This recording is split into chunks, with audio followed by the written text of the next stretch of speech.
메타바이오매드 사실 말씀하신 대로 좀 그냥 버리기에는 아쉽다라는 생각도 들지만 사실 그런 거예요. 그러니까 해외 진출하고 스마트 팩토리 같은 경우에는 이제 영구적인 해자가 될 수 없다라고 생각합니다. 왜냐면은 신흥시장에 진출했다라고 하면은 이미 이제 우리의 경쟁자는 메타바이오매드의 경쟁자는 글로벌 대기업이기 때문에 그 신흥시장에도 오히려 더 이제 좀 촘촘한 그런 유통망을 갖추고 있을 가능성이 훨씬 높고, 그 다음에 스마트 팩토리도 훨씬 더 이제 자본력을 바탕으로 해가지고 더 빠르게 그리고 더 나은 기술로 구축할 그런 개연성이 높다라고 생각을 했습니다. 그래서 제가 가장 중요하게 생각하는 거는 이제 만약에 그런 기업들이 실제로 이제 투자할 수 있다 라고 하면은 이제 영구적인 그런 성장성의 손실과 그 다음에 점유율 손실을 가져올 수밖에 없잖아요. 그래서 사실은 이제 그런 일이 계속해서 일어나지 않고 그 다음에 니치 마켓에서 계속 높은 점유율을 가져가면서 성장해 나갈 가능성도 있어요. 근데 제가 보는 거는 이제 그런 그 부정적인 충격이 일어나더라도 그럼에도 불구하고 제 성장 경로로 그 성장성을 원래대로 회복할 수 있는가, 그런 회복 탄력성을 갖추고 있는가, 그런 측면에서 이제 성장성을 판단하고 있기 때문에 만약에 메타바이오매드의 경쟁사들이 이제 존슨앤존스나 아니면 비브라운 같은 대기업들이 이 분야에 이제 계속해가지고 이제 초과 수요가 나타나고 있으니까 우리는 더 투자해가지고 이 분야를 증설하면서 더 효율화하고 그 다음에 가격도 낮추겠다라고 한다면은 네, 그런 가능성이 없는 건 아니잖아요. 그리고 이렇게 이제 초과 수요가 지속된다고 하면은 오히려 그렇게 될 가능성이 더 높다라고 보여지는데, 그런 일이 일어나게 되면은 메타바이오매드가 버틸 수 있겠느냐 측면에서 보게 되면은 그런 리스크는 좀 피해가야 되지 않나 라는 결론입니다. 네, 그래서 해자가 가격 경쟁력에 기반하고 있다라고 하면은 좀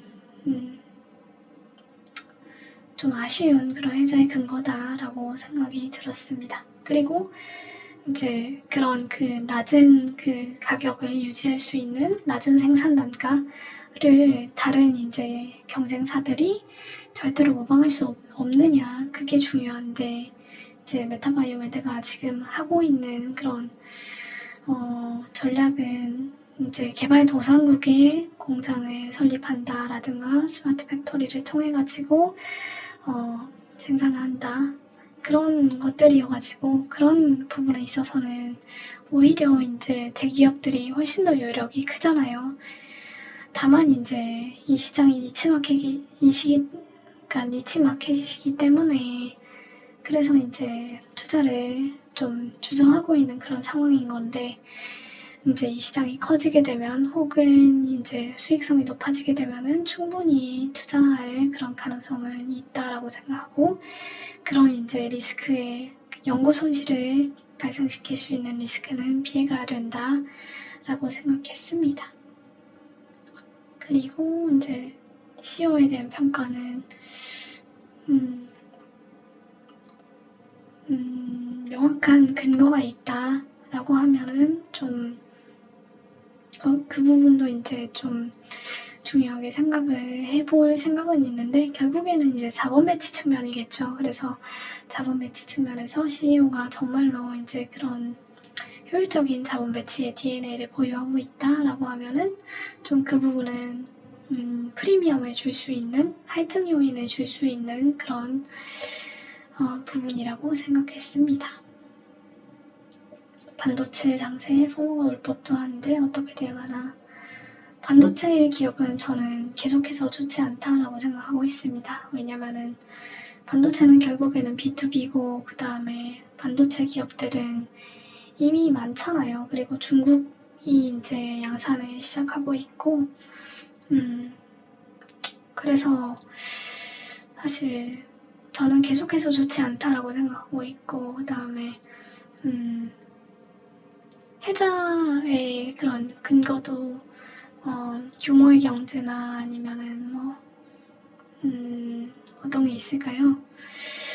기술력이라고 하지만 그 기술력은 말씀드린 대로 이제 조금이라도 기술 트렌드에서 처지게 되면은 삼성전자가 HBM 경쟁에서 그랬던 것처럼 굉장히 오랜 기간 고생할 수 있기 때문에 평생 가져갈 수 있는 기업이다 라고 보기에는 어렵다라는 생각입니다. 그리고 토모큐브 같은 경우에는 내러티브나 모멘텀이 강했다 생각돼서 이게 생기고 싶은 욕구가 생긴다라고 말씀하셨는데 사실 저는 그냥 보유하고 가고 있고 그다음에 토모큐브 같은 경우에 이제 지금 기술적인 그런 발전 방향에서 봤을 때 꼭 필요한 장비다라는 생각이 너무나 강하게 들어가지고 지금은 이제 그 매출이 많이 나오지 않아가지고 적자 기업이긴 하지만 그게 이제 꾸준히 성장하고 있는 추이고 그 다음에 그런 마케팅이나 아니면은 그 학회 같은 데 참여하는 그런 동향들을 봐도 토모큐브는 이제 앞으로 몇 년만 지나도 이제 글로벌리 굉장히 이제 유망한 기업으로 대두될 수밖에 없다라고 생각이 되어가지고 그리고 이제 굉장히 변동성도 크잖아요. 그래서 이제 많이 내려왔을 때 팔게 되면은 또 그거를 이제 높은 가격에 사야 되게 될 그런 일도 생길 수가 있다라고 생각되어가지고 사실 이렇게 좋은 기업들 같은 경우에는 계속 보유하고 있음에 따른 위험보다 팔았을 때 위험이 저는 압도적으로 크다라고 생각이 되어가지고 마켓 타이밍을 잡으려고 하지 않고 그냥 보유하고 가려고 하고 있습니다. 네. 모두 맞는 기업을 찾기가 너무 어렵다라고 하셨는데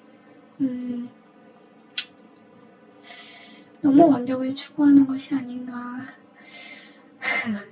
그런가요? 저는 사실 지금은 제가 커버 기업으로 제시하고 있는 5개 기업 같은 경우에는 6개 관점에서 어느 하나 빠지지 않는 기업이라고 생각해가지고 보유하고 있습니다. 네. 힘센 홀스 얘기하신 것 같은데 네. 이것도 저는 마찬가지라고 생각해요. 그래서 아까 가치 투자자는 어떻게 투자할 것인가 관점에서 네. 독립적으로 생각해라 라고 말씀을 드렸었는데 다른 사람의 매매 행동 물론 CEO가 매매를 했다고 해서 이제 CEO는 뭔가 특별한 그런 정보를 가지고 있을 거다라고 생각해가지고 매매를 할 수 있다. 그런 매매가 이제 부정적인 그런 뉴스로 이어질 수 있다라고 볼 수도 있을 것 같아요. 근데 저는 그게 이제 굉장히 중요한 요소다라고는 생각하지 않아가지고 모르겠습니다. 네. 결국은 이제 소송이나 아니면 그런 결정적인 결과가 나와야지 모든 게 판단될 수 있을 거다라고 생각하고 있고 그래도 이제 저는 네트워크 효과나 아니면은 어떤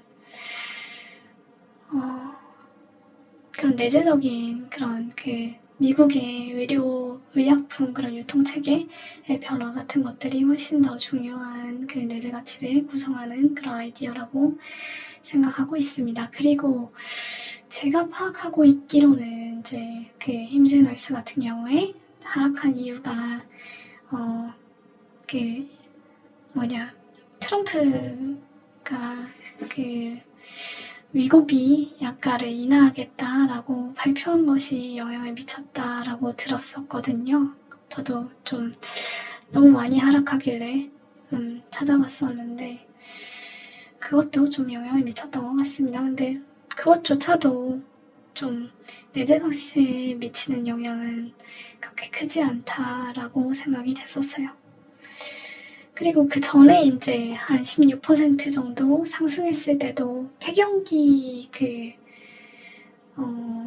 처방 BM을 확장한다라는 것이 굉장히 긍정적으로 평가되어가지고 상승했었는데,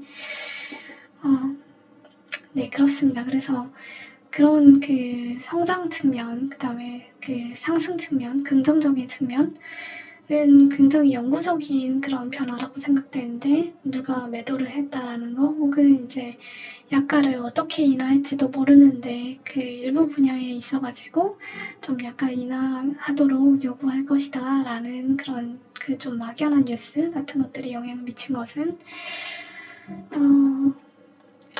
본질적인 부분은 아니고, 그 다음에 장기적인 부분이라기보다는 단기적인 요인이다 라고 생각을 했습니다. 네. 치과 쪽은, 네, 맞아요. 그래서 주변에 치과 의사가 있으시면 한번 물어봐 주시고, 그 다음에 어떻게 생각하시는지 좀 검증해 주시면 더 나은 판단을 하는데 도움이 될 수 있을 것이다 라고 생각이 됩니다. 토모큐브는, 네, 사실은 제가 지금 이제 커먼 기업이 5개나 되다 보니까 좀 비중을 조절하는데 좀 어려움을 겪고 있습니다. 그래서 토모큐브는 이제 추가로 매수는 못하고 있어요. 그리고 그건 이제 LTO 멤버들하고의 약속이다 라고 생각해가지고 15% 정도는 유지하고, 그 다음에 그 안에서 이제 새로 이제 찾는 기업들 매수하고, 그 다음에 조정하고 그렇게 하려고 하고 있는데, 그러다 보니까 이제 좀 매매를 하는 거는 더욱더 좀 제한이 많이 되고 있습니다. 그래서 매매는 안 하고 있다. 이 정도면은 이제 대략적으로 답을 다 드린 것 같습니다. 네, 그래서 사실 저도 이제 지난주 후반에 이제 토모큐브도 많이 하락하고, 그 다음에 미국 기업들, 제가 보유하고 있는 기업들이 좀 내려가지고 손실이 있었는데, 손실이 발생하면은 아프긴 해요. 그래서 한 2, 3일 만에 평가 자산이 한 1억 넘게 빠지고 그러면은 회사에서 일을 하면서도 이제 나는 무엇을 하고 있냐, 나는 누구고 여긴 어디냐, 그런 유체 이탈이 일어나기도 하는데, 그럼에도 불구하고 결국에는 이제 그런 노이즈들, 그 다음에 매크로 이슈들을 이기고, 그 다음에 계속해가지고 성장하는 기업들에 제가 투자하고 있다라는 믿음에는 변화가 없고, 그런 내러티브에는 전혀 변화가 없기 때문에 그걸 믿고 계속해서 투자해 나갔을 때 결국은 큰 수익을 벌 수 있다라는 거를 믿고 있고, 그런 믿음을 전파해 나가고, 그 다음에 입증하기 위해서라도 저는 이제 계속해서 이런 방식으로 투자를 이어나가려고 하고, 최소한 이제 2024년 11월부터 해가지고 1년이 되어 가는데, 그 기간 동안에 투자를 통해서도 많은 부분을 입증했다라고 생각하고 있고, 감사하게 생각하고 있습니다. 그래서 이 길을 다 같이 가주셨으면 좋겠다라고 생각하고 있고, 그런 목적으로 계속해서 라이브도 하고, 그 다음에 시상도 하고, 그 다음에 플랫폼 운영해 나갈 테니까 지켜봐 주시고, 그 다음에 응원해 주시면 감사하겠습니다. 그러면은 오늘 되게 빨리 끝날 거다라고 생각했었는데 벌써 또 11시가 넘었네요. 그래서 하고 싶은 말들 다 할 수 있어가지고 굉장히 좋았고, 앞으로도 함께 하실 수 있었으면 좋겠습니다. 그러면은 늦은 밤까지 같이 해주셔서 감사하고, 남은 주말 가족하고 행복하게 지내셨으면 좋겠습니다. 그럼 이것으로 라이브를 마치겠습니다. 오늘도 고생 많으셨고 감사합니다.